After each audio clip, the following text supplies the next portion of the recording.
안녕하세요. 역학자 크리스티 전입니다. 오늘은 코비드-19에 관한 면역과 백신에 대해서 말씀드릴게요. 저는 시더사이나이와 UCLA의 연구원 및 교수이고요. 제 전문 분야는 암 역학, 전염병 역학입니다.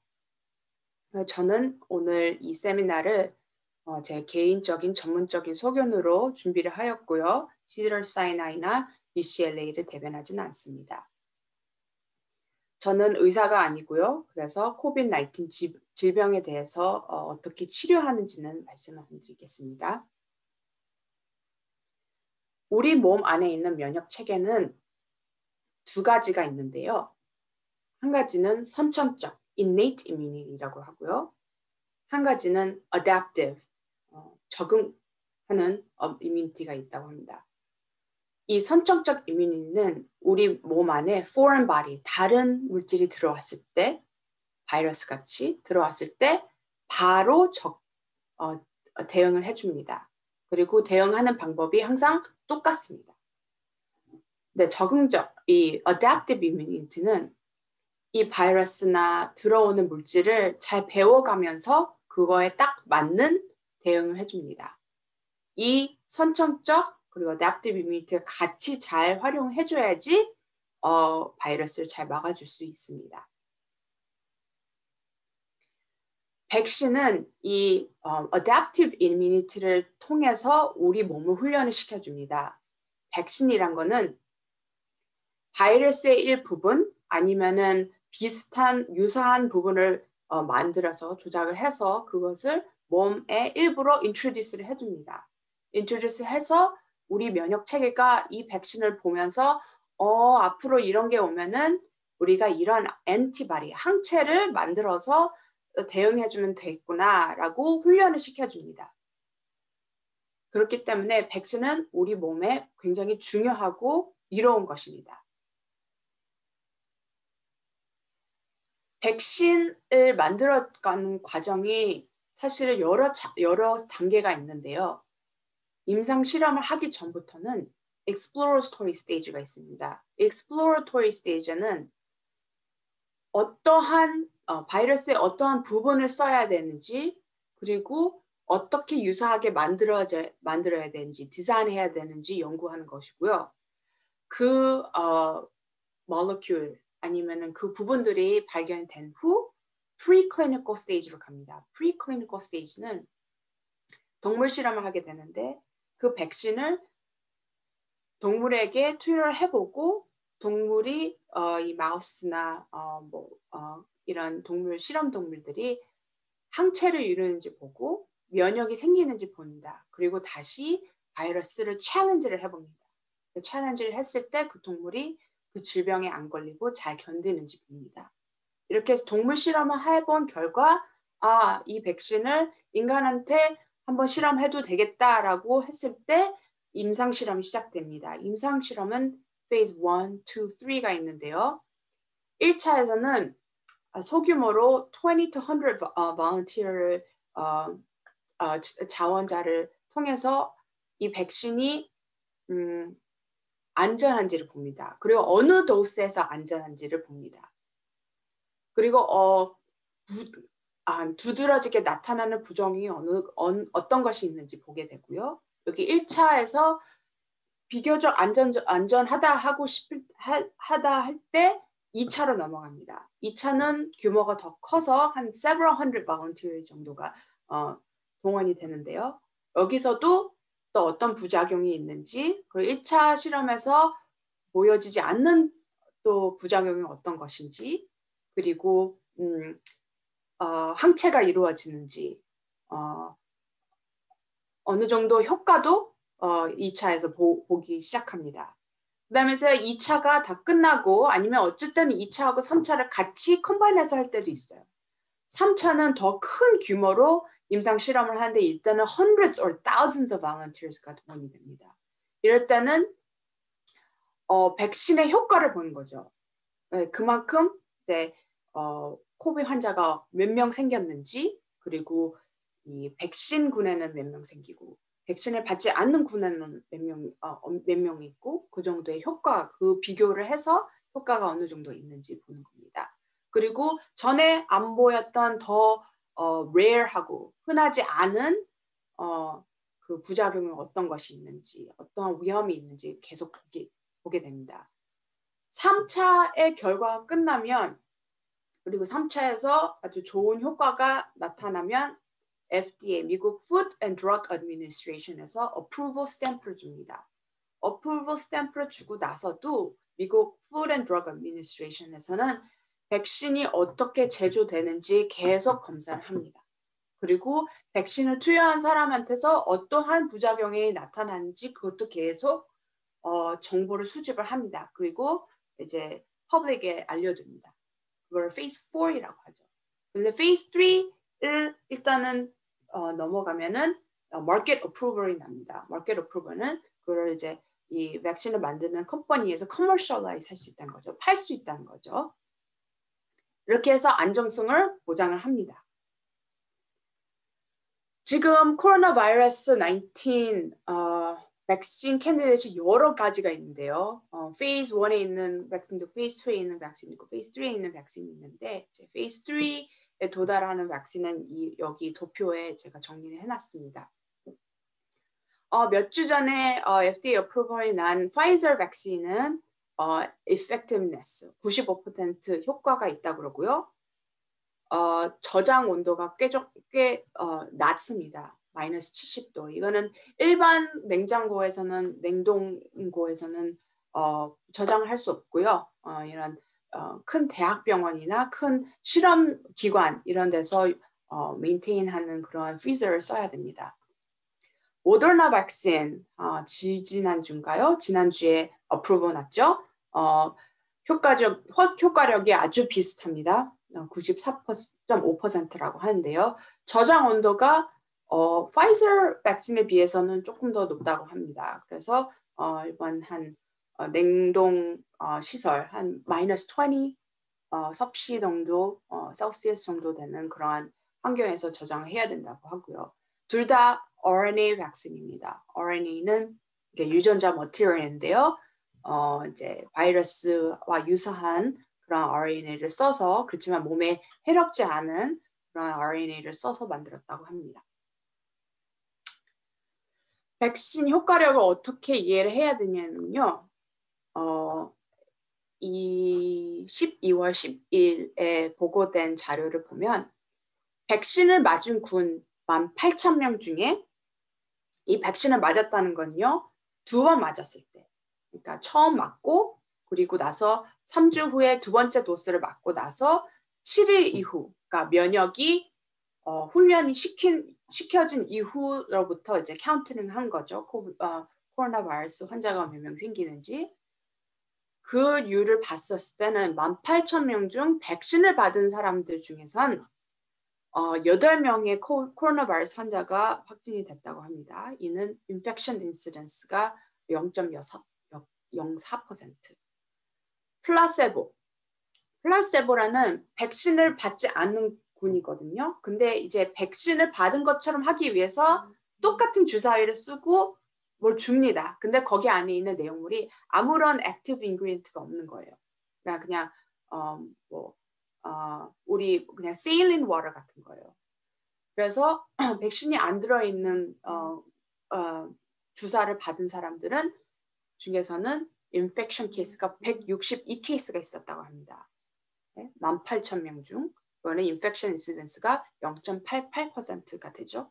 그래서 효과를 어떻게 계산을 하냐는 이 백신을 받은 군이 백신을 받지 않는 군에 비해서 95%의 코로나 바이러스 발생률이 95%가 낮다. 상대적으로 낮다고 해서 95%라고 합니다.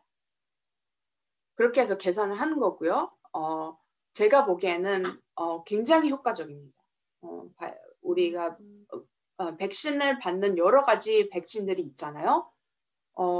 그래서 지금 현존하는 백신 하고 그 정도의 효과를 가지고 있는 그러한 좋은 백신인 것 같습니다. 코로나 바이러스의 발생률을 그 두 군하고 비교를 했을 때 그걸 도표로 봤을 때 이 빨간색 줄은요. 백신을 맞지 않은 플라세보를 맞은 군에서 나타나는 발생률을 보여주고요. 꾸준히 올라가죠. 이렇게 코로나 바이러스의 확진을 받은 사람이 이렇게 많아집니다. 시간이 갈수록. 그리고 백신을 맞은 군은 이 파란색 줄로 표시되어 있는데요. 처음 한 열흘 동안에는 같이 동일하게 갑니다. 비슷하게. 근데 면역이 훈련이 된 이후로부터는 이 확진자 수가 현저히 줄어듭니다. 그 률이 줄어듭니다. 그래서 거의 확진자가 안 나오죠. 이만큼 코로나 바이러스 백신의 효과가 있다는 뜻입니다. 모든 백신은 부작용이 있습니다. 우리가 항상 맞고 그러는 백신도 다 부작용이 있는데요. 일단은 그 주사 부위에서 조금 거기가 붓는다든지 빨갛게 이렇게 붓는다든지 아니면 좀 피곤하다든지 머리가 아프다든지 그리고 30%의 경우는 좀 이렇게 몸이 우스우스 춥고 그리고 몸살이 났다고 합니다. 드문 경우 한 10에서 15%인 경우는 미열이 나기도 한다고 합니다. 이는 우리가 몸이 면역이 훈련을 시키기 위해서 몸이 반응하는 거기 때문에 크게 우려 안 하셔도 되고요. 아주 드문 경우는 벨스 퍼지라는 뉴로로지컬 컨디션이 생길 수도 있다고 합니다. 아까 전에 말했던 그 18,000명 중에서 백신군에서 벨스 퍼지가 4케이스가 있다고 하는데 아주 드물지요. 이 벨스 퍼지는 우리가 흔히 이렇게 아주 추운 날씨에 익스포즈 됐을 때도 생길 수 있는 그런 컨디션이고요. 그리고 처음에 생길 때는 약간 무섭습니다. 이렇게 얼굴에 반이 약간 마비가 되는 느낌이었고, 그리고 이제 우리 이 신경을 컨트롤을 할 수 없게 됩니다. 일시적으로. 그게 한 2주 되고요. 그러고 나서는 날 수 있는 그런 컨디션입니다. 그리고 아나필락시스는 이제 그것도 굉장히 드문 경우인데요. 알레르기 반응입니다. 흔히 백신을 받고 나서 알레르기 반응이 있으신 분들은 코로나 바이러스 백신을 맞기 전에 의사 선생님하고 상의를 해보시는 게 좋을 것 같습니다. 근데 아나필락시스는 주로 주사를 받고 나서 한 30분 안에 나타나기 때문에 주사를 받고 나서 그 근처에 병원 근처에 있으면 바로 조치를 할 수 있는 그런 컨디션입니다. 모더나 백신 역시나 효과적으로 보고되어 있는데요. 모더나 백신 12월 17일 보고된 결과는 백신군 14,000명 중 5명의 케이스가 있었습니다. 모더나 백신 또한 2도스 맞아야 됩니다. 첫 번째 도스를 맞고 4주 후에 두 번째 도스를 맞아야 됩니다. 그리고 나서 이제 확진자 수를 이렇게 연구한 결과로 백신군에서는 5명의 확진자가 있었고요. 백신을 맞지 않은 플라세보 군에서는 플라세보 14,000명 중에서 90명의 코로나 바이러스 환자가 확진됐다고 합니다. 그래서 인펙션 인시던스가 0.04% 백신군은 그리고 플라세보는 0.65%. 백신 군의 코로나 바이러스 발생률이 플라세보 군보다 94.5% 낮다고 해서 백신 에피커시를 94.5%로 잡았습니다. 이것 또한 굉장히 효과적인 백신입니다. 아까 전에 그 도표와 비슷하게 백신을 맞지 않는 군에서는 코로나 바이러스 환자가 이렇게 많이 생겼고요. 여기 이번에는 플라세보 군이 파란색으로 표시되어 있습니다. 그리고 코로나 바이러스 백신을 맞은 군에서는 거의 확진자가 나타나지 않아서 이 빨간색 줄로 표시되어 있죠. 부작용은 거의 비슷합니다. 맞는 부위가 붓거나 피곤함이 생긴다든가 두통이 생기는 게 가장 흔한 부작용이고요. 그리고 30 내지 40%에서는 이게 몸이 아프고 좀 춥고 그리고 좀 조인트 이게 관절이 조금 아프고 그러다 만대요. 네, 몸살이 났다가 말고 그리고 fever는 한 10에서 15% 정도 미열이 난다고 합니다. 모더나 백신 또한 멜스 펄시 케이스가 3명이 있었다고 합니다. 그리고 백신군에 3명, 그리고 플라시보군에 1명 있었는데 이 또한 크게 걱정하지 않으셔도 되지만은 만약에 이제 멜스 펄시의 경험이 있으셨던 분은 의사 선생님하고 상의하시고 고려해 보시면 좋을 것 같습니다. 백신 모두 다 기다리고 있는데요. 한꺼번에 받을 수는 없고요. 왜냐하면 한정된 그러한 그 서플라이밖에 없기 때문에 일단은 정말로 이제 코로나 바이러스 환자를 치료를 해야 되는 그리고 좀 힘든 그런 병이나 이런 치료를 치료하셔야 되는 헬스케어 퍼스널들이 먼저 받기로 돼 있고요. 그게 지정돼 있고 그 다음에 이제 essential worker, 뭐 food industry 이런 데 일하시는 분들, essential worker, 아니면 frontline workers, 뭐 우리 firemen, policemen, 우리 사회의 이 안전을 유지해 주셔야 되는 그러한 essential worker들이 그 다음 priority고요. 그 다음에 합병증이 많으시고 다른 질병이 많으신 분들은 코로나 바이러스에 걸려서 치명률이 높기 때문에 그런 분들 먼저 받으실 것 같고요. 그 다음에 연세가 많으신 분, 연세가 65세 이상이신 분들 백신을 먼저 받으실 것 같습니다. 그 이외에 이제 저같이 젊은 사람들은 병원에서 일하지 않으면 좀 프라이어티가 좀 떨어질 수 있죠. 네. 조심하시고 계속 마스크 쓰시고 사회적 거리 두시고 그러면서 기다리시면 될 것 같습니다. 우리가 백신을 기다리는 중에 지금 현존하는 백신이 잘 맞았는지 그리고 업데이트가 잘 돼 있는지 한번 확인해보고 또 좋을 것 같아요. 그래서 사실은 우리가 항상 이렇게 접하는 바이러스나 균이 많거든요.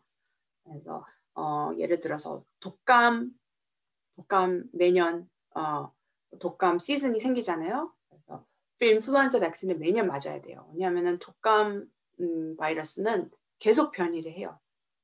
코로나 바이러스도 계속 변이를 한다고는 하는데 독감은 그 변이 속도가 빠르기 때문에 매년 거기에 딱 맞는 유행하는 독감에 딱 맞는 백신을 맞으셔야 되고 그 다음 또 맞으셔야 되는 게 Tdap 백신이라고 테타너스, 디프테리아, 퍼터시스, 파상풍 디프테리아 100일로부터 우리를 보호해주는 백신이 있습니다. 사실 이거는 우리가 어렸을 때 맞는데요. 이게 맞고 나서 그 효과력이 이제 시간이 지나면서 이렇게 좀 떨어집니다. 그래서 그거를 부스팅 해준다고 해서 부스터 백신을 맞아야 돼요. 그래서 강화시켜주기 때문에 그건 10년마다 맞으셔야 되고 싱글스 백신, 대상포진 백신이 있습니다. 옛날에 수두를 경험해 보신 분들은 그 수두 바이러스가 몸 안에 이렇게 잠복돼 있다가 이렇게 면역이 떨어지면서 짠하고 나타날 수 있어요. 그게 대상포진으로 나타나는데 그거를 그 면역을 계속 유지를 해주려면 싱글스 백신을 맞으시면 됩니다. 싱글스 백신은 이제 50살 이상 되시는 분들 맞으셔야 되는데요. 2번 맞으셔야 되고 2개월에서 6개월 간격으로 맞으시면 됩니다. 싱글스 백신은 좀 부작용이 좀 있어요. 맞으신 분들은 아시겠지만 이렇게 몸 춥고 좀 몸살 나고 그렇거든요.